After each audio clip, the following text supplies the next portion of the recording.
కేంద్ర హోంశాఖ సహాయ మంత్రిగా బాధ్యత చేపట్టిన తర్వాత మొట్టమొదటిసారిగా కరీంనగర్ పార్లమెంటు నియోజకవర్గంలో అడుగుపెట్టడం జరిగింది. ముఖ్యంగా తెలంగాణకు సెల్యూట్ చేస్తున్నాను నేను. తెలంగాణకు వందనం, తెలంగాణకు కరీంనగర్కి వందనం, కరీంనగర్ సెల్యూట్ చేస్తున్నా. ఈ బాధ్యత వచ్చింది అంటే ఇది కరీంనగర్ పార్లమెంటు నియోజకవర్గ ప్రజలు పెట్టిన భిక్ష. కార్యకర్తలు కష్టపడ్డ తీరు వల్లనే ఇవాళ కేంద్ర మంత్రి అయినా, నాయకులు ప్రజల ఆశీర్వాదంతో నేను నాయకుడినైనా, ఇవాళ కేంద్ర మంత్రి అయినా, నరేంద్ర మోడీ గారి ప్రభుత్వంలో వారి ఆశీర్వాదంతో అమిత్ షా గారి శాఖలో వారి సహాయ మంత్రిగా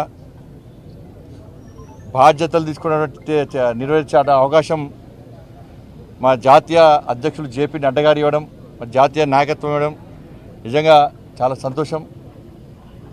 ఆ తల్లి అమ్మవారి దయతోని ఈరోజు ఈ స్థాయిలో ఉన్న నేను ఒక కార్పొరేటర్ స్థాయి నుంచి మన కేంద్ర సహాయ మంత్రి స్థాయికి ఎదిగిన అంటే ఇది కేవలం భారతీయ జనతా పార్టీలో మాత్రమే సాధ్యం. రాష్ట్ర అధ్యక్షునిగా ఉన్నప్పుడు, నేను రాష్ట్ర అధ్యక్షుడు ఉన్నప్పుడు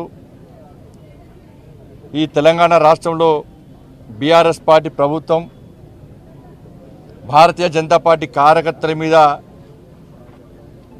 ప్రయోగించినటువంటి లాఠీ దెబ్బలకు ఇలా నాకు గుర్తింపు వచ్చింది.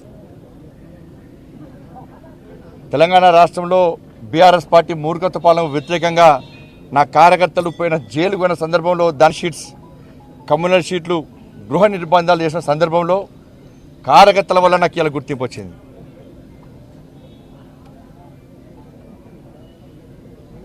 వాళ్ళ అనేక మంది నాయకులు, కార్యకర్తలు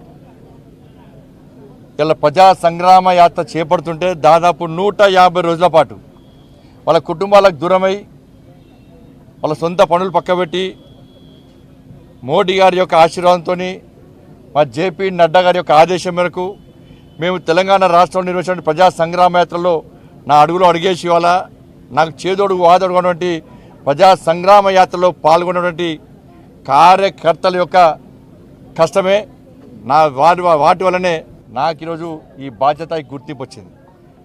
అందుకే ఇది కార్యకర్తలకు అంకితం. ఈ బాధ్యత కూడా, ఈ పదవి కూడా కార్యకర్తలకు అంకితం. ఆ రోజు కార్యకర్తలు అంత అగ్రెసివ్గా కొట్టాడుకుంటే, కార్యకర్తలు జైలుకు పోకుంటే, కార్యకర్తలు లాఠీ దెబ్బలు తినకుంటే, కార్యకర్తలు రౌడీ షీట్లు భరించకుంటే ఈరోజు వాస్తవానికి గుర్తింపు నాకు వచ్చేది కాదు. కాబట్టి కార్యకర్తల యొక్క కష్టార్జితం వల్లనే ఈరోజు నాకు ఈ గుర్తింపు వచ్చింది.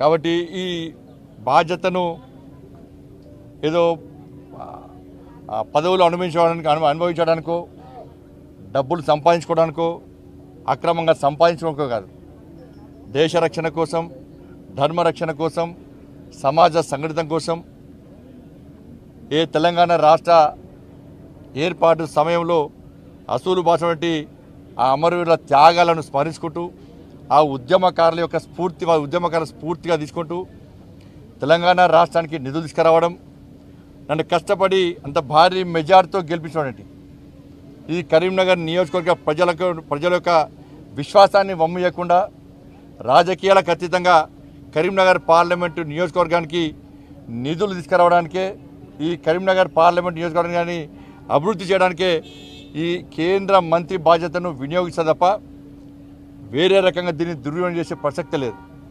ఒక కమిట్మెంట్తో పనిచేసే కార్యకర్త నేను, సిద్ధాంతం కోసం, నమ్మిన సిద్ధాంతం కోసం పనిచేసే కార్యకర్త నేను, పార్టీ కోసం, పార్టీ అభివృద్ధి కోసం పనిచేసేటువంటి కార్యకర్త నేను. ఇవన్నింటిని గుర్తించిన తర్వాతనే ఇలా కేంద్ర జాతీయ నాయకత్వం ఒక మంచి అవకాశాన్ని ఇచ్చింది. కాబట్టి కేంద్ర మోడీ గారి ప్రభుత్వం, మోడీ గారి నాయకత్వంలో వారు ఏది ఆదేశించినా వారి నేతృత్వంలో తప్పకుండా నేను ముందుకు సాగుతా. కరీంనగర్ అభివృద్ధిలో తప్పకుండా ఎక్కువ శ్రమించి పనిచేస్తా. ప్రజలకు అందుబాటులో ఉంటూ, కార్యకర్తలను కాపాడుకుంటూ నా వంతు తప్పకుండా అభివృద్ధికి సహకరిస్తా అని చెప్పి ఈ సందర్భంగా తెలియజేస్తూ, ఎన్నికల వరకు మాత్రమే రాజకీయాలు, ఎన్నికల తర్వాత అందరు శాసనసభ్యులను కానీ అన్ని పార్టీల నాయకులను కార్యకర్తలను కలుపుకొని ముందుకు పోయే ప్రయత్నం చేస్తా అని చెప్పి ఈ సందర్భంగా విజ్ఞప్తి చేస్తూ రేపు కేంద్ర బొగ్గు గనుల శాఖ మంత్రి శ్రీ జి కిషన్ రెడ్డి గారు క్యాబినెట్ మంత్రిగా బాధ్యత చేపట్టి మొట్టమొదటిసారి రేపు భాగ్యనగరానికి వస్తున్నారు. వారికి స్వాగతం పలకడానికి తెలంగాణ సెల్యూట్ పేరుతోని భారతీయ జనతా పార్టీ రాష్ట్ర శాఖ నిర్వహిస్తున్న కార్యక్రమాన్ని తెలంగాణకు వందనం పేరుతోని భారతీయ జనతా పార్టీ రాష్ట్ర శాఖ నిర్వహిస్తున్న కార్యక్రమాన్ని పూర్తిగా విజయవంతం చేయాల్సిందిగా తెలంగాణ రాష్ట్రంలోని కార్యకర్తలందరికీ విజ్ఞప్తి చేస్తూ రేపు పెద్ద ఎత్తున స్వచ్ఛందంగా బేగంపేట విమానాశ్రయానికి తరలి రావాల్సిందిగా అందరికీ విజ్ఞప్తి చేస్తున్నాను. ఇంత మంచి అవకాశం కల్పించినటువంటి కరీంనగర్ నియోజకవర్గంలోని ఓటర్ మహాశయులకు, మా కార్యకర్తలకు, నాయకులకు, రాష్ట్ర నాయకత్వానికి, జాతీయ నాయకత్వానికి శిరస్సు వంచి హృదయపూర్వక వినమ్రపూర్వక ధన్యవాదాలు తెలియజేస్తూ ముగిస్తాను. భారత్ మాతాకి జై. జై శ్రీరామ్.